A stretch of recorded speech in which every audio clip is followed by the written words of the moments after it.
Hey kids, this is Ivan. How you doing?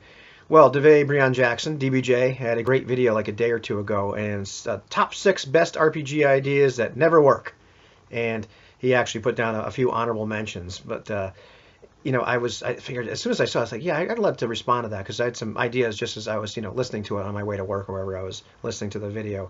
And Complex Games apologist and I think Jeffrey MacArthur, yeah, they both actually made some response videos which were great. But the game ideas, and I'm going to link his video down so you can watch it because I'm not going to explain everything because it would take it's about as long as his video is. But once he said would never work or just he hasn't had a good luck with non-lethal combat, the Hero and Company, politics, fight another day or redemption of evil, eternal sacrifice of self-discovery, and metamorphosis. I'm not going to go over all these. Honorable mentions: mind control, it was all a dream, duel while others look on, surrounded and give up. So I'll give you some of my experiences with things that did work. As far as like non-lethal combat, as he's talking, it's obviously he's playing with some people, I think, that are very gamist and they want to know what their bonuses are and all of a sudden it's on. And this could be like intra-party non-lethal combat with somebody likes to slap somebody because they're mad. I don't know.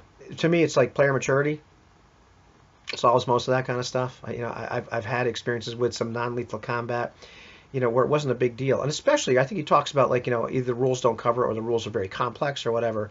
I'm a big fan of the opposed roll, narrate what happens. Okay, the guy rolls highest with whatever modifiers, however you're doing it, whatever opposed roll it is. Okay, they win. Narrate what happens, and it's not this big, long, drawn out, thing. So I've never had a big problem with non-lethal combat. The only times I've had problems with non-lethal combat is trying to use the damn grappling and pummeling tables in first edition. Anyhow, so when a grognard says that, it's true. Let's see. Also, like fight while others duel while others look on. I've had great experience with that, to be honest with you. We did that in a game I was involved in, and the big. I've talked about this in the videos. It was not surprisingly the Lamentations of the Flame Princess game I was involved in, and that is actually when the sword is mine. That was the duel. So go look up that video. But one guy, the fighter in the party was just he was badass, and none of us we didn't have to be any reason to be involved in this duel, and it was pretty much a do or die type situation. And actually the great thing is that the game master was smart enough, and not only in this situation but like in some mass combats we were involved in, to just say, hey, the players, you don't have a heck of a lot to do here in this situation. Unless you decide to be really stupid and try to take on the rest of this band of people yourself. So in that game, I ended up playing, rolling the dice for the bad guy, whom Durgan trounced. But that works fine. You just have to have some mature players to know it's, what would make sense right now, not even for the story or for spotlight time or whatever, is okay. You've got this one guy that has a chance of winning this duel, and the rest of us should, it's smart for us to not get killed. When it's all going to be decided by this one duel here. We don't have much to do.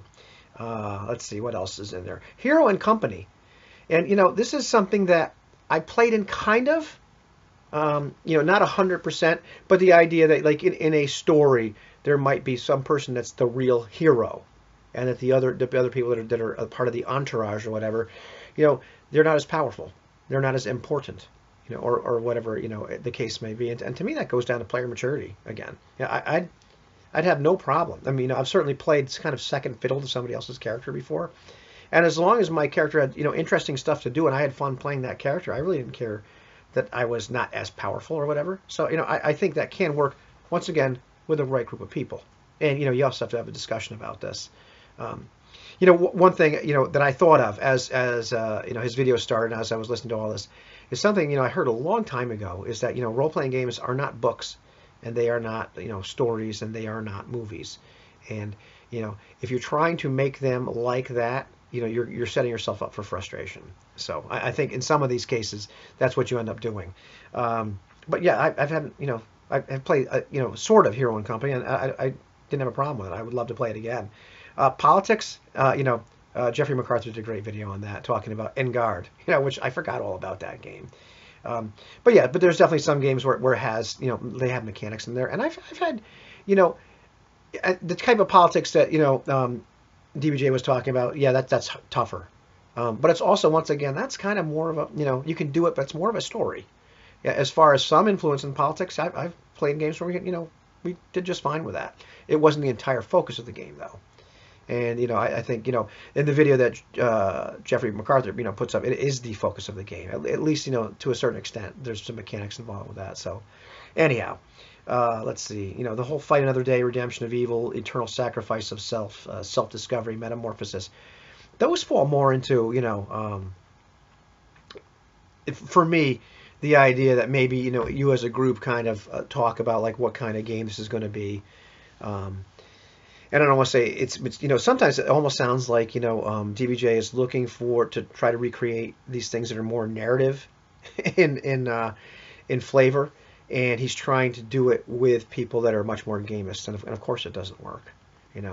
I don't necessarily think that I would want to play. It wouldn't be my thing to play with a bunch of people and sit there and script what was going to happen, and we were going to have this big redemption story or whatever, or planned character metamorphosis. But when things like that happen, that's cool. But I think you have to be playing with some people that are into playing their characters, and then you find out where that goes.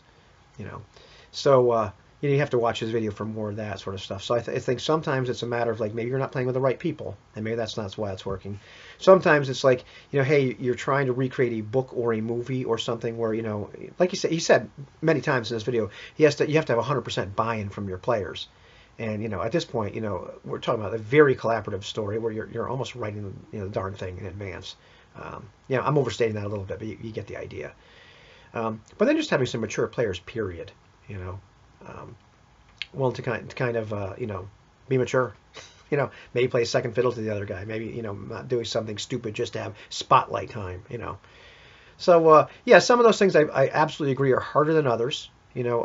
Complex Games Apologist made a great video talking about the idea that being willing to, I forget how he put it because I think it's the title of the video, but willing to let it develop organically over time, and the idea of something like a campaign working really well for that, because then you find out where it goes. Things like redemption show up and sacrifice show up as you're playing those campaigns. Even metamorphosis of characters sometimes shows up, sometimes it does, sometimes it doesn't.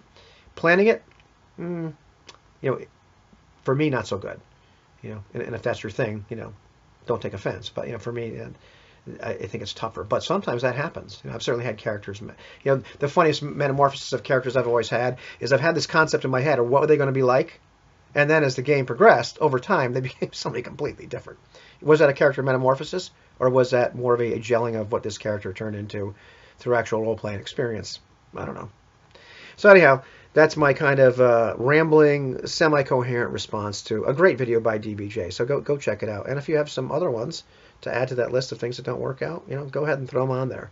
I'm sure I've got some, but couldn't think of any. I'm tired. Take it easy.